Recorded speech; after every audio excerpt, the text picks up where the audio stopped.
ఇదేంటమ్మా Miltons Paradise loss తెమ్మంటే మహాభారతం తెచ్చావు?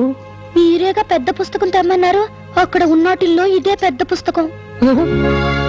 పెద్ద పుస్తకమా? నువ్వేం చదువుకున్నావు డార్లింగ్?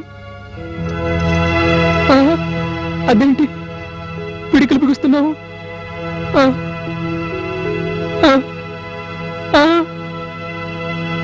5.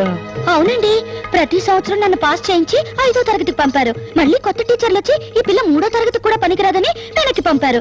అప్పుడు 3 నుంచి 4కి వచ్చి 4 నుంచి 5కి వచ్చాను. మరి ఇందాక డూ యూ ఫాలో మీ అన్నప్పుడు తలెందుకు ఆడించావు? మీరు ఆడించారుగా, అందుకని నేను ఆడించాను. నాయనమ్మా, ఏమండి ఆప్సెట్ అయ్యారా? ఏమిటి ఆప్సెట్ అయ్యారా అని అడుగుతున్నాను. నువ్వేం చెప్తున్నావో నాకు అర్థం కావటం లేదు తల్లి.